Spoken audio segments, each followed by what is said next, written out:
everyone, welcome back to my channel. I am Melody. I am a romance and YA author.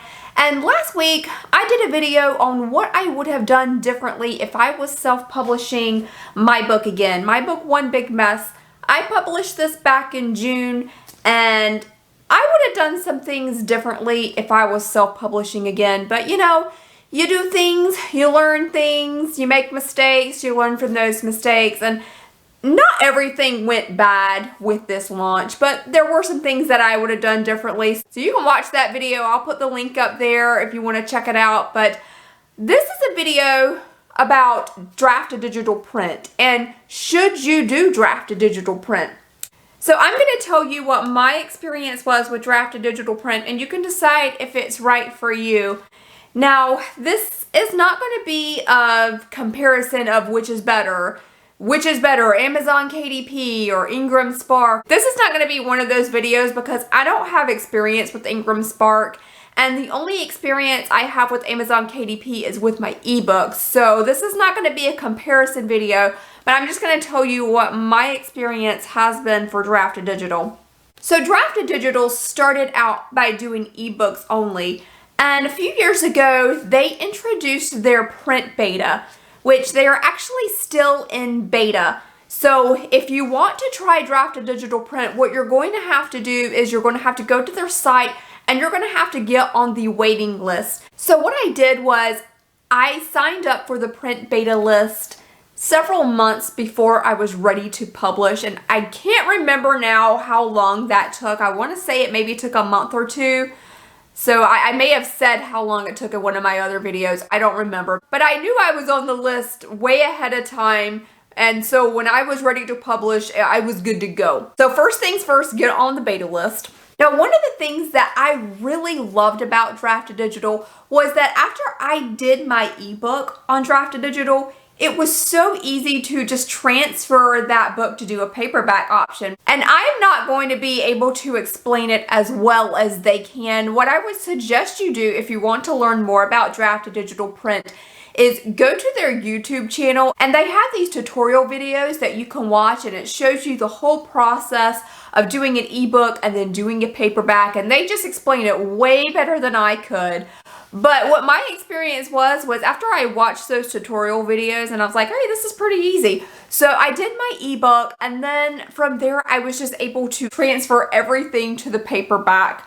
And it was just so super easy. Like, just the process was very simple. I didn't have any problems at all. One of the questions that I wondered a lot when I was researching self-publishing and I didn't know the answer to, and I couldn't find the answer to, was this paperback cover. Okay, this cover, I had my cover designer make me this cover, and she did an ebook cover. Okay, she did an ebook, but I didn't know if I was gonna have to go back to my cover designer and have her make a special paperback cover. And you can get a cover, you know, you have like these like cover, like they'll do the front and then they'll do the back and then they'll leave a little space for the barcode. And I didn't have any of that. I just had the one cover, which was the ebook cover. So when it came time to make my paperback, it was actually super easy because they took the ebook cover and they automatically made it into a paperback cover for me. Now, they didn't do any special illustration on the back or the spine or anything. What they did was just a very simple one. I think you could, if I'm remembering correctly, I think you could just choose what colors you wanted to do, or I think they automatically chose the colors based on what was on the front. I can't remember. It's been so long, but it was easy. It was just so super easy. And I was able to put my little blurb on the background and a little quick description of about the author. And then I was able to do the spine as well. So let's see if you can see that. I don't know if it's in focus or if it's upside down. Let's see. Can you see that? Let's see. See if it'll focus on it. All right, One Big Mess. And then it's got my name. Now, the one thing that I kind of wish that I had done differently with the spine was that I wish that my name up here was up a little bit, like towards the middle a little bit. Because when the book is on the shelf at the library, they put this little barcode like right here, and it kind of covers my name. So, I mean, there's nothing that could be done about that. But I mean, the spine is not bad. Now, the interior of the book is beautiful. It turned out really, really well. And when you go on the DRAFT2DIGITAL website, they're going to give you a lot of different options. So they're going to give you a trim option. And of course, I don't remember what option I chose. I think I just chose the most standard one, which, oh, we can measure it. Let's measure it. Okay, so this ruler here I've got, this is, okay, this is an 8.5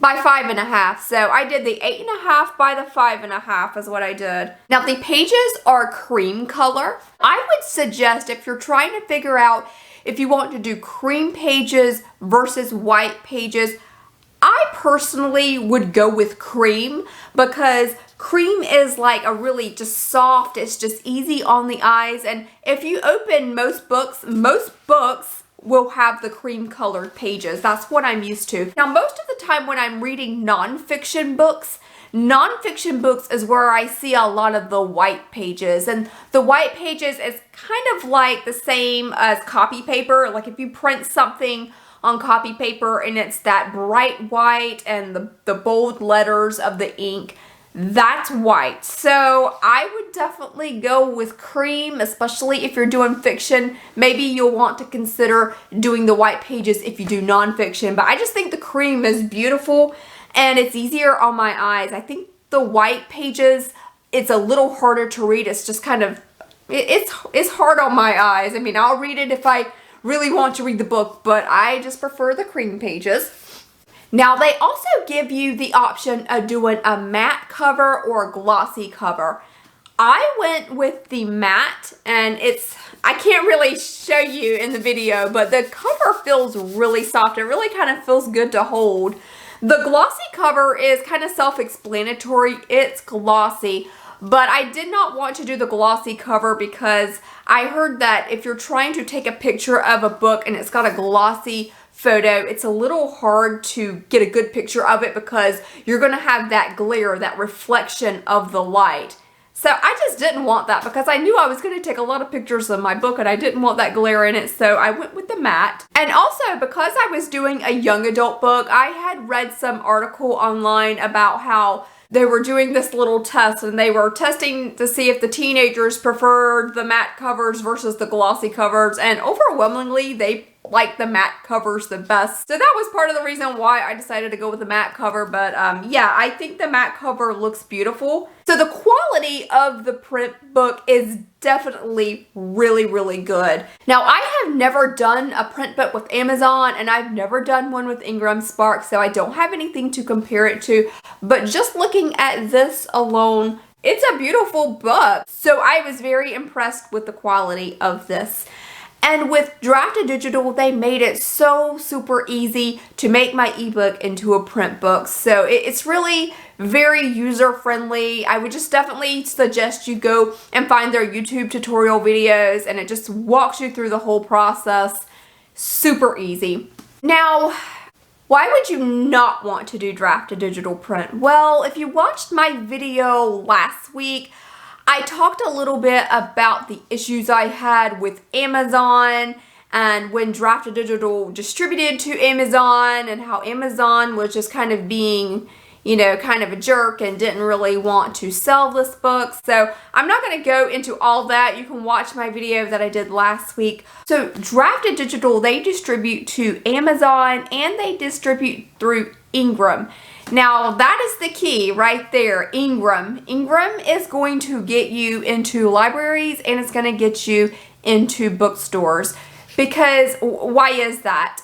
Well, a bookstore is not going to buy a book on Amazon. They're just not, because that is their competition. What bookstores buy their books from are book distributors. So Ingram is a book distributor. And that's also where libraries get their books as well.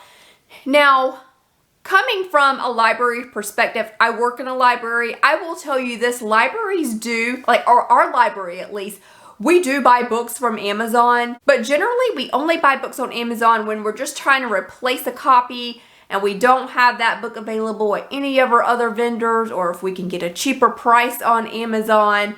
a lot of times you're going to have these third-party sellers on Amazon, and they'll be selling used copies of books. And usually if we're missing a copy and we really need that book, we'll buy it on Amazon. But the majority of the time, you're going to find libraries are going to buy their books through places like Ingram, and that's where bookstores are going to buy their books too. So DRAFT2DIGITAL will get you into Ingram, where you can possibly sell your books there. Now, that doesn't mean your book is automatically going to be in the bookstore, but you have a good chance of it. So you could just like go to the bookstore and say, hey, you know, my book is on Ingram. Just say it's on Ingram. They'll know what it is, and you could purchase it on Ingram. And that's pretty much up to them if they want to put it on the shelves. But if it's on Ingram, it can definitely get into bookstores. So just consider that. When I was listening to a podcast, and they were talking about DRAFT2DIGITAL print, I think it was Mark Leslie Lefebvre or Kevin or one of the guys at DRAFT2DIGITAL. I don't remember which one it was, but they called DRAFT2DIGITAL print Ingram Lite. So basically it gets you into all the places, or at least most of the places, I think maybe most of the places that Ingram distributes. And it doesn't really cost you anything. Because if you do Ingram, if you go with Ingram Spark, there is a fee that you have to pay. I don't know what it is, but there is a fee you have to pay. And like every time you upload a book, you have to pay something. And I didn't want to pay anything to do my print copy, so I didn't pay anything really to do this print copy through DRAFT2DIGITAL. Now, that being said, that doesn't mean that there aren't costs associated with doing DRAFT2DIGITAL print. They give you one free, like, oops, you know, like if I discover there is like a huge mistake in my book, I can re-upload that. But if you want to upload, like if you need to upload again, like if you find multiple errors in your book, they're not going to allow you to upload multiple times. So I think as of the filming of this video, if I'm not mistaken, and I don't know if anything has changed, but they give you like one free change like every 90 days. And if you need another change, you have to pay. So just go to their frequently asked questions and they can explain it more, you can find out what it is. But I did not pay anything to get my paperback book. So with Ingram, you have to pay, and then you have to pay to upload or something like that. I didn't have to do any of that. So that was wonderful because I was paying so much, like with the editing costs and the cover design, and like I just didn't have any extra money to spare. So I didn't pay anything. So it was great. Now, I did use their free ISBN, which of course I also talked about in the video last week. And that's going to be up to you if you want to do the DRAFT2DIGITAL free ISBN or if you want to do your own. Next time, I am going to be doing my own ISBN. And I think that will help with some of the Amazon issues I was having. But it's totally up to you. You can do the free one if you want, and this is the one that DRAFT2DIGITAL gave me. Now, I want to make a quick note about the proof copies. So, when I did my print book on DRAFT2DIGITAL, it gave me the option to go ahead and approve it. Or, I could order a proof copy just to make sure everything was okay.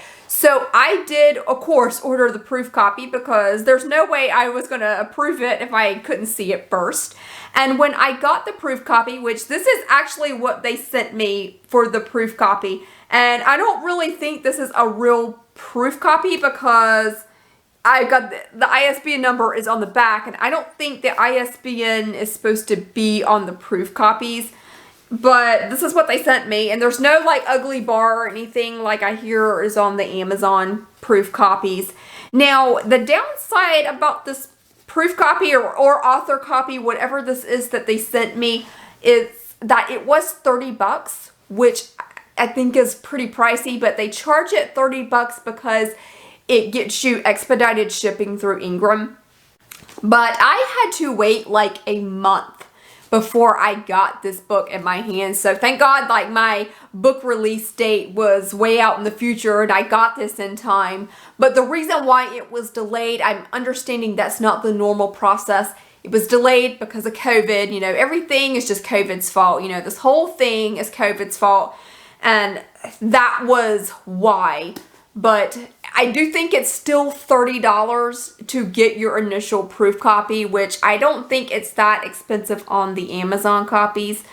But I will say this now, once you approve your copy, so once I approved this, I was able to purchase author copies for myself, and the author copies were at a very reasonable price. They were under $5. They could be more now because of the supply chain issues and the paper shortage and all of that, but at the time that I was doing my book in 2021, my author copies were less than $5, so that was pretty good. So that's just a heads up for you if you're considering draft-to-digital print. Just keep in mind it's going to be $30 for the proof copy, but your author copies are going to be a more reasonable price. And I think some people just skip the whole process of purchasing a proof copy. They just go ahead and approve it, but I was not going to do that because I did not know how this was going to turn out. And this was my very first time doing this, but you know, but Draft2Digital did a beautiful job with this book. There was no problem with the physical books, so I was pleased with it. And like I said, they made it super easy, so I definitely think it's worth checking out because it will save you some money. You won't have to pay anything from Ingram Spark. You just might have to deal a lot with Amazon. So go back and watch my video last week if you want to know my experience with that. But I hope this video was helpful if you're trying Draft-to-Digital print. I wasn't able to find a lot of information about Draft-to-Digital print when I was doing my books, so if you have experience with Draft-to-Digital print, leave me a comment, let me know, because I want more people to know about how easy they are. They really are great. I really do like them, and I think I might do them again, but I need to figure out the whole ISBN issue problems that I was having. I gotta get the whole ISBN thing figured out, but I would definitely recommend them because they were easy and the book is great. I mean, it's beautiful. I really, really love this book. So, okay, I'm gonna do like a plug because of course I'm gonna do a plug because you can buy One Big Mess. You can buy One Big Mess well, just go to my website, melodyloomis.com, and I got a link there where you can buy it. You can get the ebook, you can get the paperback. I do like to tell people that if you actually want the physical book, to buy it from Barnes & Noble or Books A Million because there are third-party sellers on Amazon that are charging way more than my $14.99 that I had set for this, and you don't really want to spend $30 on a book. I don't want you to spend $30 on this book. So that's what I've been telling people. Just go to Barnes & Noble on the website, not in the stores, but just go to the website or the Books A Million website. Type in One Big Mess by Melody Loomis. You will find it there for hopefully a reasonable price, fingers crossed. Alright, I'm going to go ahead and end this video now. Thank you so much for watching. I hope this has been helpful. Give me a like if you liked it. And I'll see y'all next time. Bye!